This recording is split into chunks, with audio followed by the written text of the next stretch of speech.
야, 세상이 어떻게 돌아가는지 모르겠다. 뭐 전문가들은 맨날 똑같은 이야기에 온통 어려운 말들로만 빌빌 꽈대기만 해서 애매한 것 투성이다. 이제 아무 걱정 없습니다. 바로 잠시 커피 한 잔의 여유로, 이 여유로운 시간으로 여러분들의 새로운 생각을 일깨워 드립니다. 오늘 컷의 주제는 바로 디미노네이션, 화폐 개혁과 새로운 화폐의 출현은 매우 깊은 관련이 있다라는 것을 말씀드리고 싶습니다. 자, 진지하게 들을 준비들이 되셨다면 이제 제가 한번 시부려 보도록 하겠습니다. 언론에서 절대 공개하지 않는 것, 우리나라의 화폐 개혁은 달러와 매우 깊은 관련이 있다는 것, 이것을 절대 이야기하지 않습니다. 화폐 개혁을 이해하기 위해서는 무엇보다 금 대신 미국 정부를 믿어라 라고 쓰여있는 이 달러라는 개사기적인 종이돈을 잘 알고 있어야 됩니다. 우선 간단하게 이야기하겠습니다.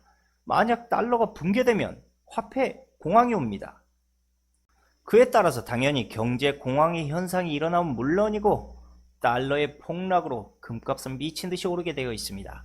그러다 보면 금 풍기 현상이 일어나게 되죠.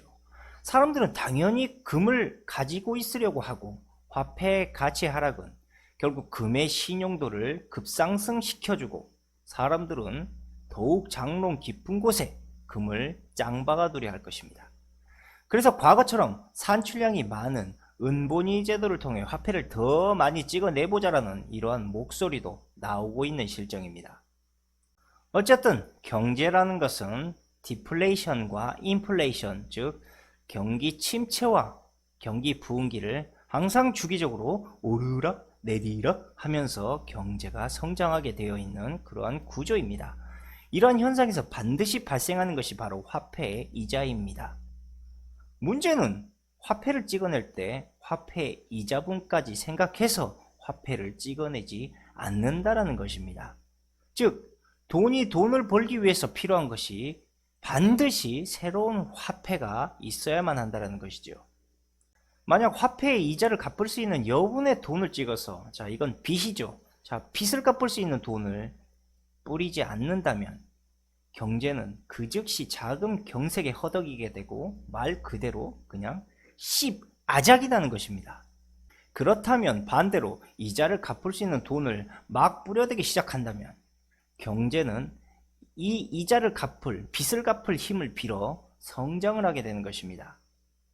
결국 여러분들이 보시는 양쪽 완화와 양쪽 축소는 돈의 이자를 갚고 또 빚을 절하라는 이러한 의미입니다. 자, 빚을 갚고 다시 빚을 지면서 결국 경제의 버블은 성장한다는 것이죠. 과거 버냉키가 헬리콥터로 달러를 뿌린다. 뭐 이 말 그대로 따지고 보자면 빚 갚아라. 돈 부족하지. 돈 막 뿌려줄게. 여분의 이자 막 뿌려줄게. 갚아. 뭐 이 정도로 어쨌든 돈을 막 뿌려서 경기를 활성화시킨다. 뭐 이러한 의미라고 보시면 됩니다. 그렇다고 화폐를 무작정 도장처럼 쾅쾅 찍어내는 것은 아닙니다. 중앙은행에서 찍어낸 돈을 시중은행들이 기준금리를 떼어가면서 빌려가는 것입니다. 즉 우수리 떼고 돈을 빌려준다는 이야기죠. 달러 역시 FRB에서 미국 재무부가 발행한 장기 채권과 주택 저당권을 받으면서 이렇게 찍어낸 달러를 중앙은행의 관리하에 일반 시중은행과 대출자들한테 그렇게 빌려주는 것입니다. 그리고 이렇게 사용되어진 돈은 반드시 그 몫의 이자를 저들로부터 주어야 합니다. 그런데 애초에 돈이 발행도 안 됐어요. 빚을 갚을 돈이. 그럼 이자를 어떻게 갚을 수가 있단 말입니까? 당연히 다시 은행에 가서 빚을 내서 이자를 갚아야 되겠죠. 그렇다면 은행들도 여분의 돈이 있느냐? 돈이 없습니다. 그래서 어떻게 하겠습니까? 다시 돈을 찍어달라고 요청을 합니다. 그래서 화폐를 다시 찍어서 이 돈을 시중에 투입하는 것이죠. 자, 이렇게 빚을 갚기 위해서 새로운 화폐를 계속 시중에 공급하면 할수록 화폐의 가치는 낮아지게 되고 이게 인플레이션을 도래하면서 버블이 빵 터지면 다시 화폐를 거두어서 화폐 가치를 끌어올린 다음에 경제의 버블을 또 만드는 방식으로 계속 리사이클 되는 것입니다. 그런데 문제는 돈을 풀면 화폐 가치가 낮아지는 반면에 물가는 계속해서 오른다는 것입니다. 결국 내가 3억을 들여서 땅을 샀는데 시간이 지날수록 돈의 가치가 떨어지면서 땅값이 오르는 것처럼 말이죠. 자, 정리하자면 인플레이션은 시중에 많은 돈이 풀림으로 화폐 가치는 하락하지만 현물과 부동산, 주식, 금 등의 가치는 상승하는 것이고, 디플레이션은 반대로 돈의 가치가 상승하고 현물의 가치는 하락되게 됩니다. 당연히 그에 따른 이자도 올라가기 때문에 빚을 과도하게 진 사람들 다 뒤지는 것입니다. 그러니까 물건값은 똥값이 되어가면서 돈의 가치가 오르는 상황에 빚을 지면 좆된다라는 것이죠.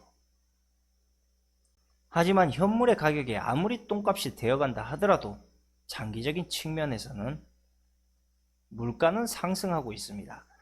자, 과거 80년대를 생각해 보십시오. 부모님들이 아이들에게 20원, 30원의 용돈을 줘도 그것으로 먹을 수 있는 과자들과 장난감이 있었습니다. 그러나 지금은 어떻습니까? 20원, 30원 방바닥에 돌아다니지도 않습니다.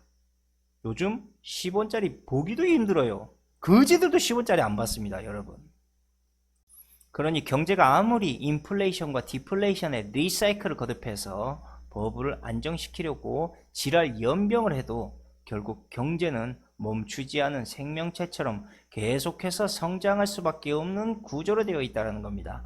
물론 경제 성장의 속도와 시간을 우리는 절대 예측할 수 없을 뿐이죠. 만약 경제를 성장시키지 못하고 그대로 꼬그라지게 만든다면 거의 세상은 아마게돈급의 혼란이 오게 됩니다. 그리고 전 세계 경제를 쥐락펴락 할 수 있는 나라가 바로 미국이랄 수 있습니다. 미국이 이렇게 경제를 흔들 수 있던 이유는 기축통화라는 달러를 가지고 있기 때문이죠. 미국이 달러의 패권을 만들기 위한 가장 중요했던 것이 바로 금입니다. 이것이 근본이제의 시작이었죠. 미국이 엄청난 금을 가지고 있었던 이유는 독일과의 2차 세계대전의 승리를 거두면서 독일의 금을 몽땅 압수해 갔다는 것입니다. 사실 2차 세계대전은 금의 전쟁이라 할 정도로 강대국들의 금의 집착이 장난이 아니었습니다. 이 당시 히틀러, 이 사람도 전쟁을 통해 막대한 금을 비축시키려고 하고 있었습니다. 이것을 한 방에 퍽 치기로 미국이 가져온 것이죠. 영국도 독일의 금을 이때 가져와서 영국 중앙은행에 잘 매시어 놓고 있습니다. 금본위 제도는 말 그대로 달러를 금으로 바꾸어 주었던 제도였습니다. 미국이 베트남전으로 돈을 홀라당 까먹기 전까지는 말이죠. 전쟁 때문에 막무가내로 찍어대던 달러의 신용을 의심하기 시작한 사람이 바로 처칠인데, 이 처칠이 바로 미국에게 야, 너희들 미국 달러 못 믿겠어. 달러 돌려줄 테니까 금으로 바꿔줘 했는데, 미국이 이 말 듣고 빡쳐서 야, 금 없어, 꺼져. 이제부터 금으로 안 바꿔줄 거야.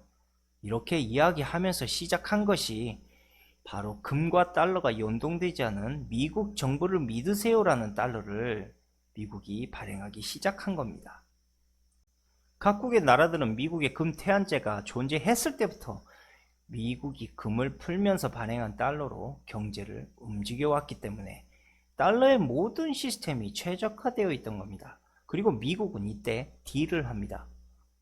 야, 다같이 달러 시스템 붕괴시키고 다 뒤질래? 아니면 내 달러를 마르지 않는 금광이다 라고 생각하면서 지금 시스템을 유지할래? 야, 그리고 전에 금 때문에 달러도 막 못 찍었는데, 자, 암묵적으로 달러 막 찍어내서 내가 니네들 무역적자 메꿔주면 되잖아. 어? 니네들은 그냥 달러 지고 기존에 하던 짓 열심히 해. 대신 달러 퍼부어서 무역 흑자로 이 미국 형님이 다 만들어줄게. 흑자로 만들어줄게. 예? 그럼 뭐가 문제예요, 그럼? 어? 그냥 경제 아무 문제 없듯이 잘 돌아가면 끝나는 거 아니요? 그런데 문제는 미국이 이렇게 제재 없이 막 달러를 찍어내면 미국의 수출주력이 자연스럽게 뭐가 되겠습니까?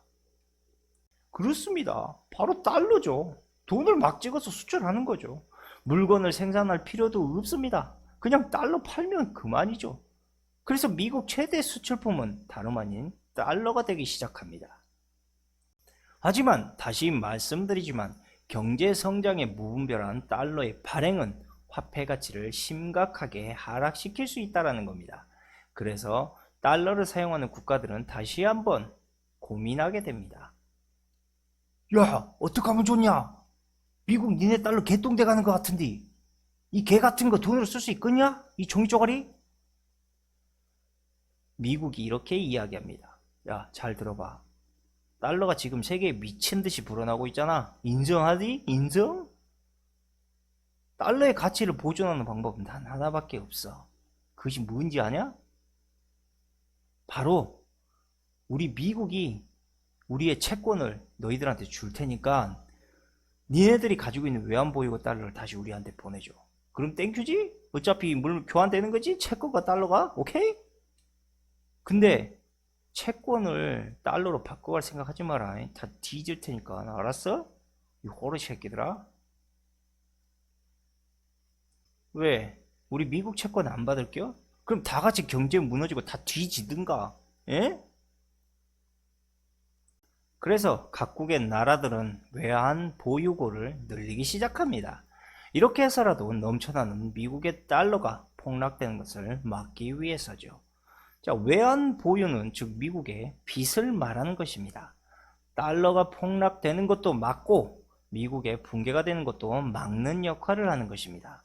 그리고 CIA, BIS 바로 이러한 자들이 외환 보유고로 그 나라의 신용도를 평가하기 시작한 것입니다. 신용도가 떨어지는 나라는 그냥 개 박살을 내는 겁니다. 그리고 IMF가 야, 달러 빌려가서 우리 빚 나눠 갚자 이 개새끼들아, 이렇게 양아치 짓을 하는 것입니다. 이렇게 해야 달러 같은 이 족같은 돈의 가치를 그나마 유지할 수 있기 때문입니다. 그런데 이 짓거리도 정도껏 해야죠. 예? 지가 화가 나면 고양이를 물 수가 있듯이 각국의 나라들도 슬슬 짜증이 나기 시작합니다. 야, 이 미국 씨부랑 새끼들아, 우리가 니네들 빚을 같이 나눠 갚고 있는데 물건 하나도 제대로 안 만드는 사채꾼 같은 새끼들이 돈놀이만 처하고 자빠져 있어? 야, 족같아서 안 해. 어? 니네 달러 더 이상 못 믿겠어. 이렇게 실제로 인내심의 한계를 느껴 달러를 개젖같이 보는 나라들이 슬슬 생겨나고 있다는 것이죠. 그리고 이렇게 달러에 끌려다니기 싫어하는 대표적인 나라가 바로 중국이라고 볼 수가 있습니다. 그래서 요즘 트럼프가 그렇게 중국을 견제하고 있는 겁니다, 여러분. 예? 왜냐? 미국의 최대 수출 국가였고 미국 채권의 최대 보유국이 이 지랄을 떠는데 미국 달러의 가치가 흔들리지 않겠습니까? 그래서 이 빚을 감당한 새로운 시장 개척을 중국만큼이나 큰 빚을 나눠 가질 수 있는 그러한 대안으로 바로 인도가 지목이 되고 있는 것이죠. 어쨌든 미국이 이 개같은 달러를 팔아서 무역 적자와 재정 적자가 나면 이 빚을 무역 흑자국들이 마음대로 팔지도 못할 미국 채권을 교환해서 사주는 겁니다. 참고로 미국 채권의 절반 정도를 세계 각국에서 나누어 가지고 있습니다. 그러니까 각국의 나라들도 당연히 달러가 개쓰레기 막장 하더라도 문제는 달러를 대체제로 쓰일 게 없다라는 겁니다. 달러를 싫어하지만 달러의 붕괴를 좋아하는 국가는 아무데도 없다라는 것이죠. 그러나 분명히 달러의 붕괴는 서서히 다가오고 있긴 합니다. 달러 붕괴 반대론자들은 어차피 달러가 늘어나도 무역 흑자를 유지하는 국가들이 또 달러를 사줄 테니까 붕괴 난리는 없을 것이다. 과거에 미국은 수입하고 중국은 수출하던 이런 윈윈 전략처럼 말이죠. 뭐 그럴 수도 있습니다. 예. 그러나 문제는 여전히 미국은 아직도 돈을 찍어서 빚을 갚겠다라는 개사채꾼의 양아치 의지를 여전히 표명하고 있다는 겁니다. 자, 과거 서프라임 모기지 사태 때도 그냥 달러를 막 찍어내서 해결했습니다. 막 그냥 종이 막 남발해서 해결했습니다. 그리고 미국 달러 붕괴라는 명분하에 또 흑자 국가들은 그 빚을 나눠 가졌죠. 결국 세계 경제 화두는 무엇보다 달러의 화폐 가치를 지키는 것이 가장 중요한 문제다라고 생각하고 있습니다. 이 달러의 화폐 가치를 지키지 못한다면 미국의 달러 실권 가치가 그 즉시 사라지게 되고, 달러에 대안이 없는, 화폐가 없는 세계는 경제 패닉이 찾아올 수 있기 때문입니다. 그래서 얘네들이 시간만 나면 G2, G3, G4, GZZZ 하는 것도 결국 다 달러를 지키자는 그런 회의입니다. 그리고 요즘 귀 아프게 떠들어대는 달러 리버팅, 쉽게 생각합시다. 그냥 달러의 가치를 우선적으로 지켜야만 한다라는 그러한 이야기다라고 보시면 됩니다. 미국의 달러 실권 가치를 끌어가기 위해서는 무엇보다 금태환제로 다시 회귀해야만 할 정도의 숙제를 현재 트럼프 정부가 예상할 수밖에 없다라는 것이죠. 물론 이것이 실행될지 실행되지 않을지는 시간이 지켜봐야 알겠지만 마지막 대안으로서 달러를 지키기 위한 방법이라는 겁니다. 물론 트럼프가 미국의 가치를 끌어올리자라는 달러 리부트 역시 월가의 막대한 빚을 지고 있는 트럼프가 월가의 실세들의 새로운 화폐 준비를 위한 하나의 퍼포먼스임을 우리가 알아야 합니다. 이들이 이렇게 달러의 가치를 확고히 지키려고 하는 이유는 어떻게 해서든 새로운 화폐 대안이 나오기 전까지는 달러가 반드시 기축통화로 유지되어야 하기 때문입니다. 달러의 신용을 통한 새로운 기축통화를 만들어야 하기 때문이죠. 그리고 다시 말씀드리지만 화폐 공황을 막을 당장의 대안도 없습니다. 결국 저들은 달러의 실권을 누가 가져가느냐보다 훨씬 중요한 것, 달러의 가치를 얼마나 유지시킬 수 있느냐가 훨씬 중요한 안건이 된 겁니다. 그리고 월가의 은행들과 암호화폐의 그 연관성이 깊이 관여되어 있습니다. 골드만삭스와 JP모건 등이 발행한 자체 암호화폐들만 봐도 금방 알 수가 있죠. 특히 JP모건 가상화폐는 미국 달러와 그 가치가 고정되는 스테이블 코인의 형태를 띠고 있습니다. 하지만 암호화폐의 신용 문제는 여전히 불거져 나오고 있습니다. 자, 투자자들 역시 그들의 자산을 변동 없이 안전하게 보호받고 싶어 하기 때문에 달러 가치의 안정과 월가은행에서 추진 중인 스테이블 코인의 가치는 매우 깊은 연관이 있다는 것입니다. 만약 이 시기에 달러의 붕괴가 찾아온다면 암호화폐의 신용도 역시 동시에 추락하는 최악의 상황을 떠안게 된다는 것입니다. 그만큼 달러 가치의 붕괴는 매우 가까운 시기에 왔다고 볼 수가 있습니다. 일단 다행인 것은 모든 나라들이 달러의 붕괴를 원치 않기 때문에 그 대안을 찾을 시기까지 달러는 결코 붕괴되지 않을 것이라고 봅니다. 결국 세 단어는 하나로 엮이게 됩니다. 달러 붕괴, 암호화폐의 출현, 디미노네이션, 아주 깊은 관련이 있다는 거죠. 일단 디미노네이션은 화폐의 단위를 바꿉니다. 예를 들면 4,000원이 40원이 되기도 하고 4원이 되기도 하죠. 화폐개혁은 인플레이션을 유도하고 현물과 부동산 시장을 폭등시키는 위험성을 가지고 있습니다. 반면 현금과 채권은 쓰레기가 되겠죠. 고로 현금 보유자들과 채권 투자자들에게 화폐개혁은 상당히 공포스러운 이야기가 될 겁니다. 음지의 돈을 양성화시키는 데도 물론 도움이 되죠. 그래서 화폐개혁은 상당히 여러분들 모르게 조용히 진행됐어야 합니다. 그래야 저런 음지의 돈의 조치를 취할 수가 없을 테니까요. 그런데 언론에서 매우 조용히 움직여야 할 화폐개혁의 이야기를 화폐개혁한단다! 화폐개혁한단다! 이렇게 떠벌리는 개슈발놈의 기레기 이 개새끼들 솔직히 떡값 먹은 게 아닌가 의심스럽습니다. 그러나 진짜 진실은 바로 이겁니다.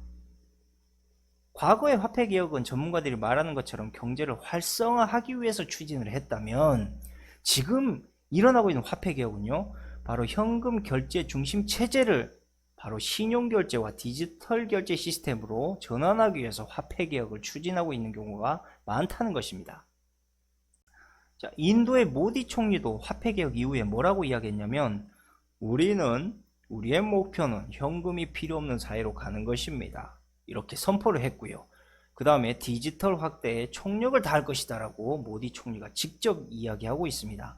터키 역시도 하이퍼 인플레이션 이후에 화폐 개혁을 했습니다. 그 후에 2023년까지 카드 사용을 100%까지 끌어올리겠다, 이렇게 현금 없는 사회를 만들겠다라고 이렇게 이야기하고 있습니다.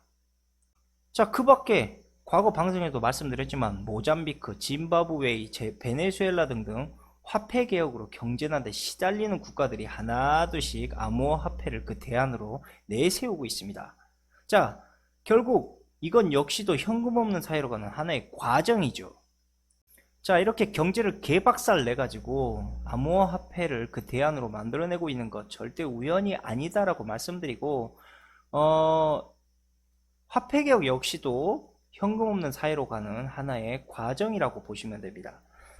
자, 현금 없는 사회를 우리가 바로 캐시리스 소사이어티라고 이야기합니다. 이미 일본과 중국, 북유럽 등은 온라인 구축망이 잘 되어 있기 때문에 이 선진국들 추측으로 현재 현금 없는 사회의 시스템이 퍼져나가고 있습니다. 현금 없는 사회는 거래 투명화와 동전의 불편함 해소, 지폐 제조의 단가 절감 등을 현재 내세우면서 급속도로 퍼져나가고 있지만, 자, 보안 문제는 현금 없는 사회의 가장 큰 취약점이라는 겁니다. 자, 디지털화된 지불 시스템은요, 조금만 틈이 생겨도 바로 대형 금융사고로 이어질 수가 있습니다. 과거 2014년도에 세계 최대 은행인 JP 모건 체이스가 해킹을 당했고 개인정보 8,300건이 유출되는 그러한 사례가 있었습니다. 자, 해커들이 JP 모건 서버 한 대를 해킹해서 수백만 개 계정의 데이터를 빼낸 후에 그것을 사기에 활용했다는 것이죠. 자, 이렇게 발생한 피해액은 대략 1억 달러 정도로 추정이 됩니다. 그리고 현금 없는 사회의 또 다른 문제점, 사생활 침해 문제도 제기됩니다. 모든 사람들의 소비, 금융, 거래 등이 시스템에 기록되어서 자금 흐름이 낱낱이 쉽게 추적이 됩니다. 물론 금융거래의 투명성은 강화됐지만 그만큼 정부와 기업이 개인의 금융활동과 개인정보를 너무 쉽게 들여다볼 수 있게 되는 것이죠. 자, 자칫 기업이나 거대 조직의 권력을 쥔 이들이 국민을 통제할 수 있다라는 이야기가 됩니다. 자, 통제고 자식을 떠나 당연히 여러분들의 전자결제를 이용하는 모든 생활 데이터는 빅데이터에 저장이 되는 것이죠. 그리고 빈부격차에 대한 현상도 만들 수가 있습니다. 자, 빈곤층 같은 경우는요, 자본과 신용이 원래 부족합니다. 돈 없는 사람들 어디서 돈을 꼬읍니까? 근데 이런 사람들이 만약에 신용 불량자가 됐습니다. 그래서 현금으로 받을 수 있는 수당조차도 만약에 이제 받지 못한다면 계층 사다리에서 영원히 올라올 수 있는 방법이 사라져버릴 뿐더러 이런 사람들이 점점 늘어나게 됨으로 인해서 빈부격차가 더욱 심화되는 현상이 생길 수도 있다는 겁니다. 쉽게 말씀드리면 거지도 QR코드로 이제 구걸을 해야 된다, 뭐 이런 이야기가 되는 것입니다. 이렇게 전자금융결제 시스템으로 가기 위한 가장 필수적인 과정 중에 하나가 바로 돈의 단위를 낮춰야만 하는 것입니다. 그래서 전자결제에 최적화되는 시스템을 만드는 과정이자 달러의 신용을 이용한 새로운 전자결제 금융 시스템을 유도하는 과정이 지금 우리나라에서 일어나려고 하는 화폐 개혁이다라는 것을 우리는 알아야 합니다. 자, 이렇게 전자결제 시스템에 등을 업고 달러의 신용을 이용한 새로운 화폐 가치가 완성이 된다면 달러의 붕괴론도 조용히 찌그러지겠죠. 자, 그렇다면 마지막으로 이러한 시스템을 준비하는 자들이 어떤 자들이냐? 자, 아시다시피 기업으로 따지자면 아마존, 알리바바, 페이팔 등 유명한 전자결제 업체들이죠. 자, 이들 회사 모두 창업주가 유대인이거나 월가의 돈으로 성장한 회사라는 것을 일단 알아야 합니다. 자, 다음으로 소프트뱅크와 알리바바, 이 두 회사가 함께 인도를 중심으로 동남아의 엄청난 전자결제 인프라 서비스를 추진 중에 있습니다. 당연히 온라인 통신이 취약한 동남아를 빠른 시간에 바로 전자결제화 시키겠다라는 저들의 계획의 포부가 숨겨져 있는 것이죠. 그렇다면 이미 명확하게 정해져 있습니다. 자, 저들 기업들이 아낌없이 투자하고 있는 전자결제 인프라 시스템을 과연 누가 누리게 되겠습니까? 당연히 월가의 실세들이 돈의 실권, 금융의 실권을 다시 가져오게 되는 원리로 되어 있습니다. 자, 만약에 저 기업들이 전자결제 거래를 활성화했어요. 자, 시스템을 만들어서. 자, 그럼 어떤 화폐, 암호화폐가 가장 신뢰를 받겠냐 이 말이죠. 이미 끝난 거 아닙니까? 자, 기축통화와 가장 관련이 있는, 그리고 이 신용도를 가지고 움직이는 스테이블 코인, 거기에다가 월가의 거대 금융권들의 신뢰까지 플러스 됩니다. 그렇게 해서 코인을 찍어내면 과연 어떤 걸 돈으로 쓰겠냐는 말이죠.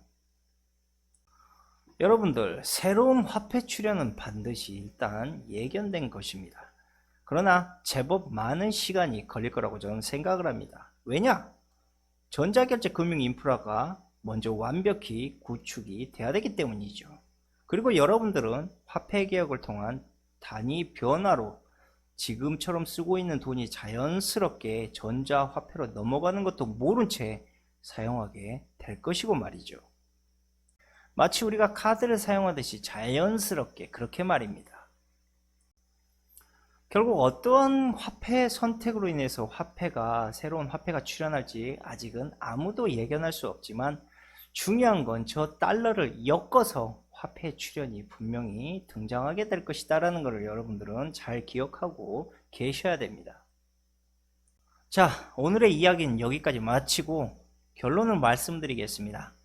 지금 일어나고 있는 우리나라의 화폐 개혁의 추진은 급할 것이 없습니다. 아시다시피 우리나라의 화폐 개혁은 화폐 단위를 바꾸어서 전자결제 시스템으로 만들기 위한 과정이지 우리나라에 침체되어 있는 경제를 끌어올리기 위한 화폐 개혁이 아니기 때문입니다. 더욱이 BIS에서도 중앙은행의 암호화폐에 대한 신뢰성은 여전히 검토 중에 있으며 JP모건의 은행권이 이제 막 달러 연동 암호화폐를 추진 중에 있습니다. 자, 화폐 개혁은 새로운 전자결제 시스템을 위해서 반드시 추진해야 될 계획이긴 하지만 당장에 추진할 사항은 아니라는 이야기입니다. 그리고 아직 전자결제 금융 인프라 시스템이 소프트뱅크와 페이팔, 아마존 등에 의해서 그 보안성과 거래 기능이 글로벌적으로 개선되거나 확충될 때까지 천천히 시간을 두면서 추진해도 될 문제라는 것입니다. 더욱이 국내는 현 정부가 부동산 완화 정책을 펴고 있는 지금 무리하게 인플레이션을 유발하는 디노미네이션을 추진할 이유가 없습니다.